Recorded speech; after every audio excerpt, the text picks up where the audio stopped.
A horse hits 70. Your ancestor never broke 25. So picture the gap. The animal explodes across the grass, gone in seconds, a blur your great-grandfather 1,000 times over couldn't touch. He doesn't even try to match it. He just watches it go. And then he starts walking after it. Not running. Walking. By sundown, that animal is dead and he isn't even out of breath. So how does the slowest hunter on the whole savannah catch the one thing built to outrun everything, including him? It sounds obvious. The fast animal gets away. Except it never happened that way.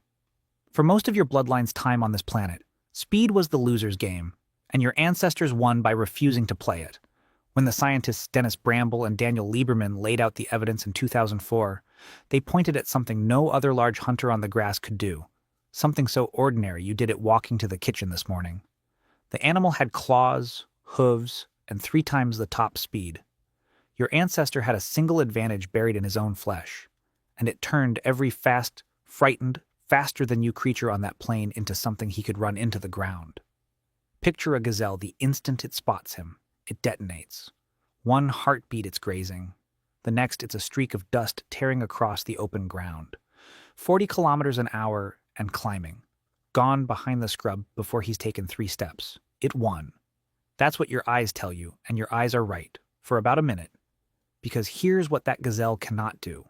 It cannot cool itself while it runs.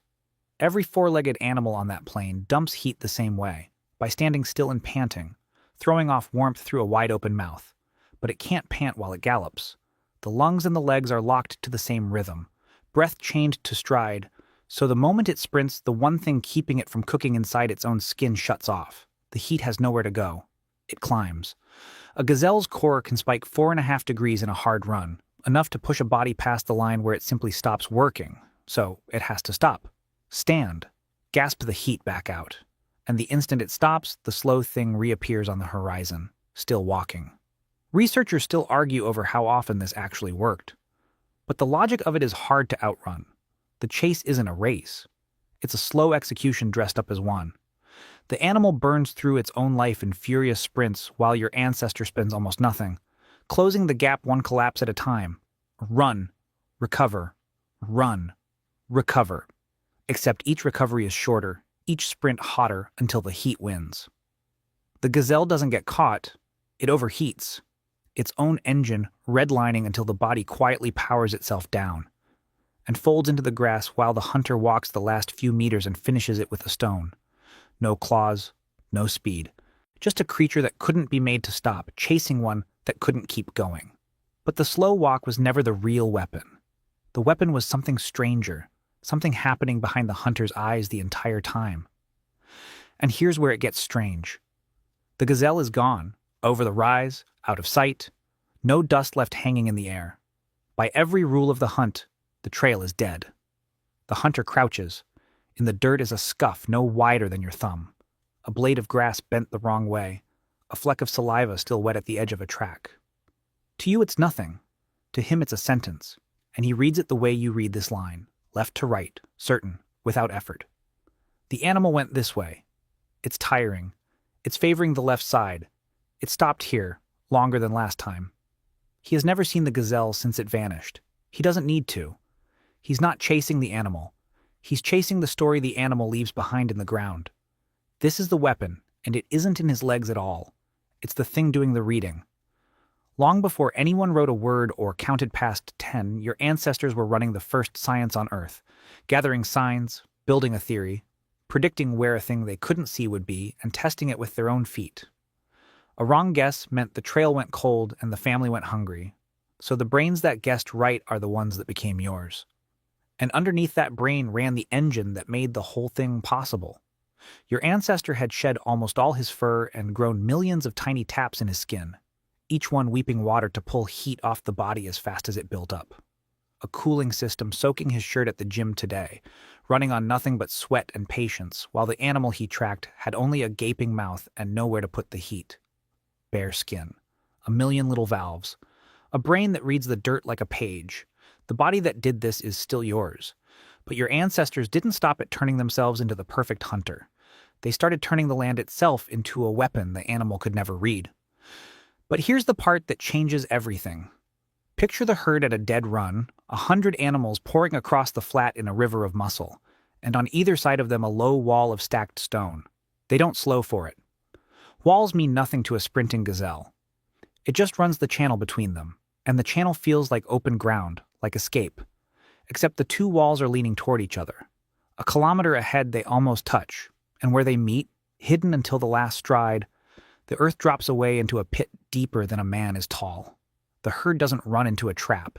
It runs into a trap built before any of them were born. This is where the hunt stopped being one man and a gazelle and became something the land itself remembered.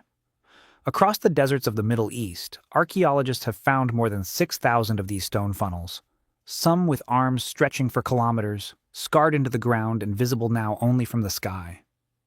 When the researcher Remy Cressard and his team confirmed what they were in 2022, the scale of it landed hard. These weren't fences or pens. They were kill machines, drawn across whole valleys, engineered to swallow an entire herd in a single afternoon. And they are not even the oldest version. On an island off Japan, hunters dug rows of pits across a flat terrace and drove animals over them 30,000 years ago. A slaughter floor laid into the earth before the last ice age had loosened its grip. Think about what that means for the animal. It could outrun the man. It could never outrun the ground. By the time it was sprinting down that stone corridor, the contest was already over, decided years earlier, by people who studied how it moved, where it migrated, which way it bolted when afraid, and shaped the landscape around the answer. The gazelle was fast, but it was running through a world that had been quietly rebuilt to catch it, by a mind that had been reading its kind for 10,000 years before this particular animal ever drew breath. Your body doesn't know the herds are gone. It doesn't know the stone traps have crumbled, that nothing waits to be run down anymore. It only knows the old arrangement, that it was built to sweat, to track, to keep moving long after everything else has to stop. Here's what nobody talks about when they picture the caveman as the weakling of the animal world. He wasn't slow because he lost the race. He was slow because he was never running the race the animal thought it was in. The gazelle that overheats in the dust. The brain that reads a story in the dirt.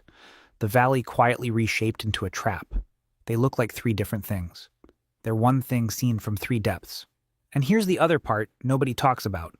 The animal was always playing the game it could see. Speed, distance, the next ridge. Your ancestors were playing a game it couldn't see at all, made of time and patience and the slow rearranging of the world around one certainty. It will tire before we do. So picture it one last time. An animal at full gallop across open ground, faster than anything your kind ever was. Every muscle screaming toward the horizon and freedom.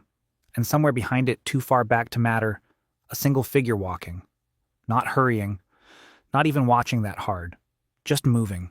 The way water moves toward the sea. The animal is running a race.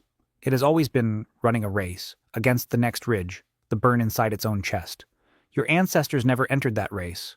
They were the patience the race was run against. And patience, in the end, catches everything that runs.